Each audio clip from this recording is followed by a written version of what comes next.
дуруд шунавандаҳои гиромӣ. силсила гуфторҳои хониши бадиӣ. ба таваҷҷӯҳи шумо рамани кайфари диловари мирзо дар қироати корманди шоистаи тоҷикистон лолахон сатторӣ. оғози гуфтори ҳафтум.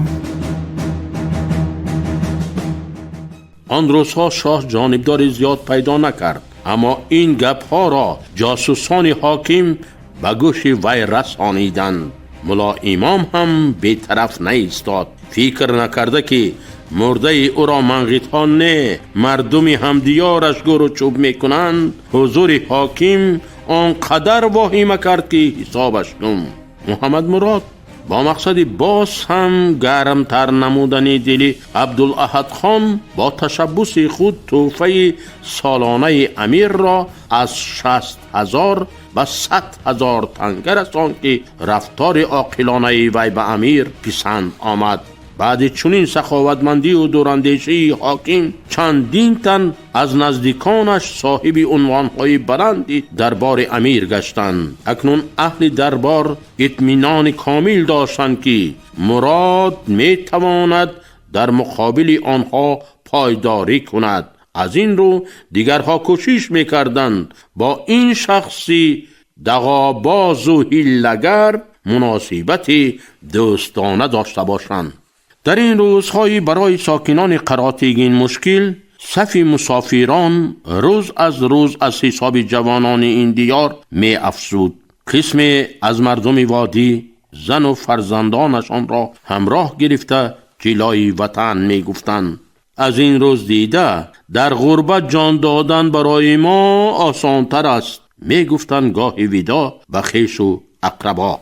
میر پروای آن را نداشت که ساکنان قراتیگین وطن بابایی خویش را ترک میگویند. پروای آن را نداشت که در این دیار بی‌حساسا آیا چند سال بعد کسی اختیار اقامت میکند یا نه.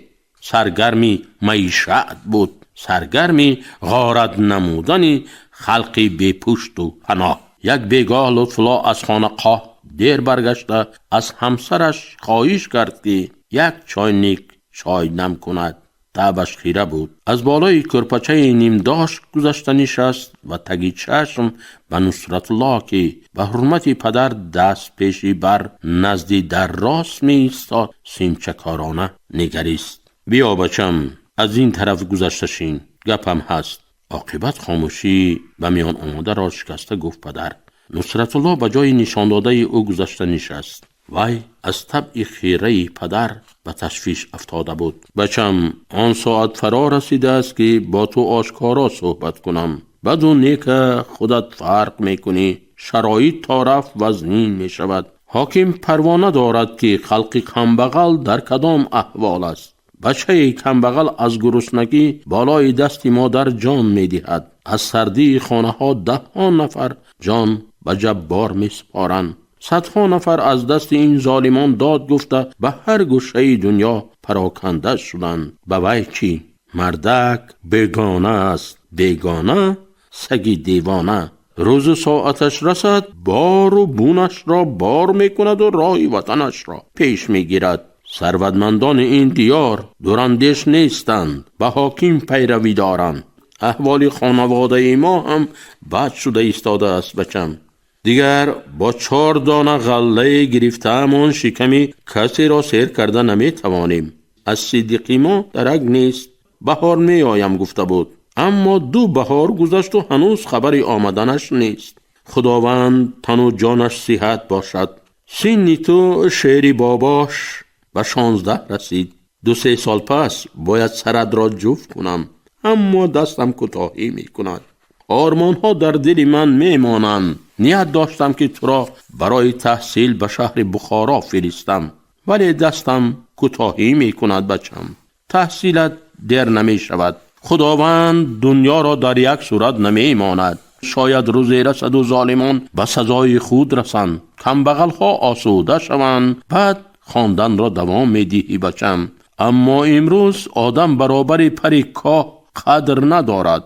اگر هر کداممان پی دریافت رزق تلاش نکنیم روزمان نمی گذرد. میخواهم قطار دیگران به فرغانه روی و 1-2 سال کار کنی، 4 تنگه به دست بیاری، آدم و عالم بینی، برادر از صدیق را پیدا نمایی. گفتم که آرزو داشتم که دستم از تگ سنگ رها می‌یابد و تو را برای تحصیل می‌فرستم. افسوس شرایط بدتر شد و بهتر نه. تو فرزندی عاقلی، سیاه و سفید فرق می‌کنی.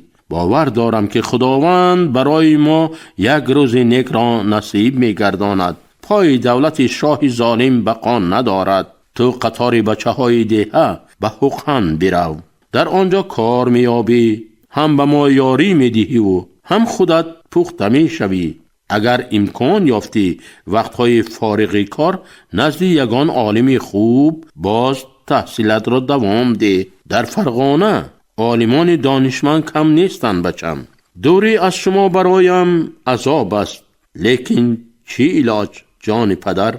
نصرت الله سکوت اختیار کرد، به حرف پدر گوش داد و 2 روز پس همراه چند تن از همدیهگان به سفر برآمد.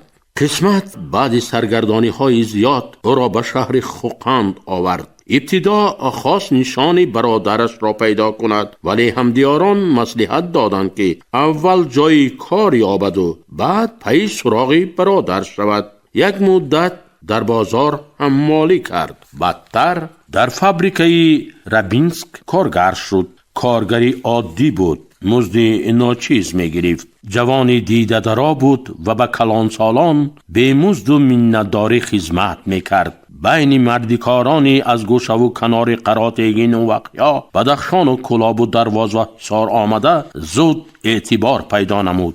دوستش می داشتند آنها، خاصه کلان سالان.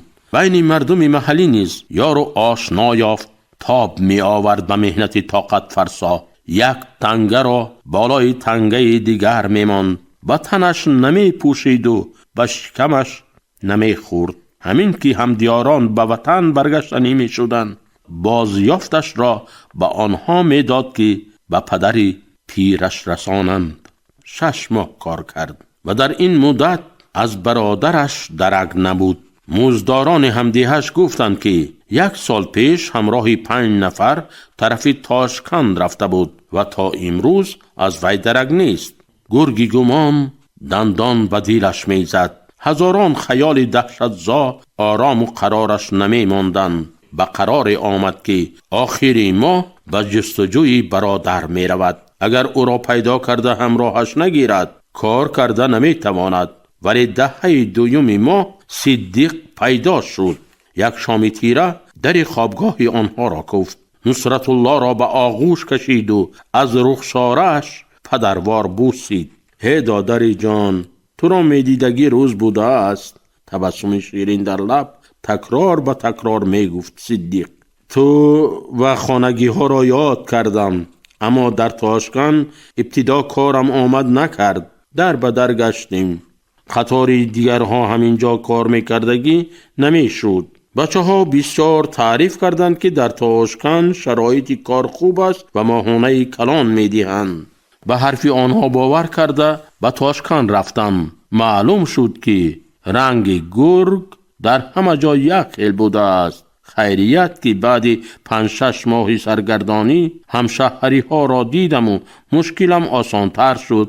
کار یافته دادن آنها، ولی درآمد مثل حقند. با عذاب علیم تاب آوردم. خیریت که خدا روزش را آورد و باز به اینجا برگشتم. آن شب 2 برادر تا صبح میژه به هم نزدند. هر کدام از سرگذشت خود قصه می کرد. قصه های تلخ و پردرد. صدیق از روزهای سختی به سرش آماده می گفت و نصرت الله از فاجعه مردم قراتگین. صدیق از دربدری و گردنکجی، غریبی و بیکسی شکوه می کرد و نصرت الله از ظلم میر مراد و گماشتگان وی از زندگی طاقت فرسای همدیاران. نصرت الله در اینجا نیز به آموختن مشغول بود. مستقلانه می آموخت. بیشتر اثرهای تاریخی را می خواند. گویا به سوالهای بیشمارش محض علم تاریخ پاسخ گفته می توانست. بعد آشنایی با کارگران روس با آموختن زبان روسی شروع نمود. کتاب‌های زیادی را خواند. از آن تعجب کرد که دانشمندان روس درباره کشور تاجیکان معلومات زیاد داشتند و صدها کتاب نوشتند. محض به طفیل آشنایی با کارگران روس و به واسطه آنها یافتن کتاب‌های گوناگون امکانیت فراهم آورد که از تاریخ نیاگان خویش ده‌ها کتاب را مطالعه کند. دولتداری تاجیکان را در عصرهای پیشین خواند و حسد برد به گذشتگانش. حسد برد که آنها صاحب دولت بودند. یک دولت بزرگ و نیرومند و آوازدار دنیا به گذشته های تاجیکان منسوب بوده است. در عصرهای ماضی تاجیکان انایی نبودند. بیگانه بالای سرشان دانم میدان نمی کرد. حیف آن دولت تا زمان او نرسیده است. از بی‌پروایی فرزندان ملت زمام دولت را به دست بیگانگان دادند. این بی‌پروایی برای امروز و فردا درسی عبرت است. نباید سکون دولت در دست بیگانه باشد، خاصه دستگاه‌های قدرتی. کاش باز ملتی اذیت کشیده ما صاحب دولت میشد. در تنهایی اندیشه میران نصرت الله جوان. باید مردان ملت پرور و میهم پرست دست یکدیگر را بگیرند و چون پیشینیان دولت برپا کنند. او به زبان آموزی مشغول بود. آموختن زبان ازبکی آسان است. مقصد او را فهمیده شوخی آمیز گفت محمدی هایتی آن را زود یاد میگیری. خاصه برای تو یاد گرفتنش هیچ مشکل نیست. تو که به این زبان گپ زدن را یاد گرفته ای، به نظرت همی خیل می نماید. جواب داد نصرت الله. به گپم باور کن نصرت الله. این گپ از شوخی بیرون میگم. با کلمه های تاجیکی خودمون لر و لیکه پیوست کرده این دو گفتن گیری. آنها میفهمند. مثلا به جای دوستان دوست لر، دوست لیک، به جای کتاب ها کتاب لر و غیره. بسیار آسان است. این قوم سخت دانا بوده است. نصرت الله به گپ‌های وی خندید و بعد جدی گفت دوستم محمد، دیگر این شوخی‌هایت را نگوی. ما با ازبک ها از قدیم الایام خویش و تباریم. شاید آنها نفهمند که تو هزل میکنی. دیگر اینکه کلمه های گفته‌ات نیز اصلاً از دیگر زبان به زبان ما گذشتند. هر ملت میتواند از زبان های دیگر کلمه های موافق را گیرد و استفاده برد. زبان بای می شود آنگاه. اختیار داری برادر. گره بر ابرو زده گفت محمد تو حقیقت را فهمیدن نمی خواهی. بین 3-4 ماه زبان ازبکی را از خود کرد. آزاد خواندن و نوشتن را یاد گرفت. در این بین از حساب کارگران روس شماره دوستانش افزود. از آنها بسیار چیز را آموخت. با دانستن زبان روسی حریص بود. دانست که با این زبان کتاب خواندن برایش یک دروازه کلان شهر دانش را وامی نماید. همین طور هم شد. توانست بعد زحمت‌های زیاد زبان روسی را به حد ضروری از خود کند. به قدر گپش را به هم صحبتش فهماند و تا جای متن‌های با زبان روسی نوشته را فهمد. در همین دوره دانست که گروهی کمی آدمان قوه صدها نفر را به منفعت خود استفاده میبرند و از استثمار ایشان جیبشان ورم میکند. به معنی استثمار آدم از طرف آدم سرفهم رفت. کارگران روس که اکثر عضو فرقه بلشویکان بودند برای غنی‌گردانیدن دانش سیاسی وی مدد میرسانیدند. غربت یک مکتب دیگری بود برای جوانان ذکی. آنها در یاد وطن هجر خویش و تبار می سوختند. مردانه تاب می آوردند و زحمت می کشیدند. با آن خاطر به همه رنج و عذاب تاب می آوردند که اهل خانواده محتاجی در این کس و ناکس نباشد. در غربت بچه ها زود به وایه می رسند. جهان بینیشان وسیع میشد، سیاه را از سفید و شب را از روز فرق میکردند. نصرت الله یکی از آنها بود. چند تن از همدیارانش در شهر مسافری جان به حق تسلیم کردند. آرزوی دیدار خویش و تبار در دل، ارمان و هوسها را به خاک بردند. همدیاران جمع آمده جوانان جوان مرگ را با صد درد و الم به خاک می سپاریدند. آن روز قیامت می شد برای مردم دور از وطن. نصرت الله چندین بار در چنین معرکه ها اشتراک کرده بود و قطار دیگران برای جوانی نوخطی دنیا ندیده که با صد حسرت عالم روشن را ترک گفته اشک ریخته و افسوس خورده بود. یک بار شاهد مرگ جوانی زیبایی بود که اکنون به زنخش نقاش غیب خطی زیبایی کشیده بود. جوان از بام خانه افتاده بعد 2 روز فوتید. همان روزها خدایداد شلدوری که از گروغلیگویان نامدار دیارش بود به شهر قند آمد و بعد مرده را شسته کفن کردن 2 زانو زد و با علم پنجه به تارهای دمره برد. تارهای خاموش از ضرب ناخنهای هنرور به فغان آمدن و مرد پیر اشک ریخته از زبان آن جوان نامراد نوحه کشید. در اینجا نیست خویش و اقربایم، که گیرید یک زبان از برایم. کی خواهد کند یاران خاک بر من، کی خواهد زد گریبان چاک بر من. کی تا بودی مرا بردارد از جای، کی گوید ای دریغ از مرگ صد وای.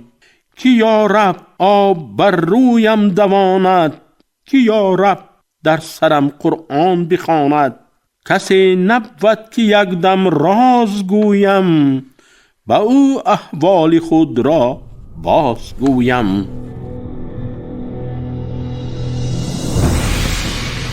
حافظ پیر با علم می نالید.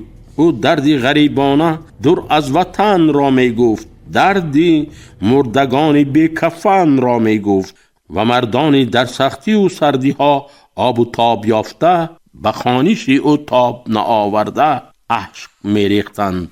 در غربت اگر مرگ رسد بر بدن من، آیا کی کند گور کی دوزد کفن من. صد وای ندارد خبری مادر دلسوز، ای باد مبر این خبری شوم وطنی من. و نصرت الله نیز همراه آنها می گریست، به چرخ نامرد نفرین می خواند. ای زاغ سیاه کجا می ری گشاد کر، پیغومی مرا به آچه زار ببر. آچم بگو جامه غم پارک نه، شب در تی سر مانه و روز نالک نه. جوانی پر ارمان را به خاک سپردند و هر کدام پی کار خود شد. شبهای دراز خوابش نمی برد. چرا ما به تقدیر تن دهیم؟ اندیشه میکرد در تنهایی نصرت الله. نخواد خداوند برای کمبغل فقط جبر و ستم را نصیب کرده باشد. باید راه نجات را پیدا کنیم. باید مردم کمبغل را از ورطه نیستی بیرون کشیم. اما چگونه؟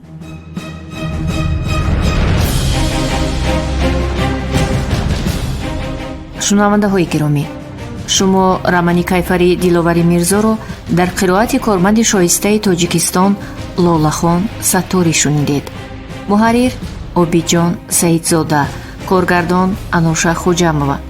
ин гуфтор соли 2024 сабт шудааст.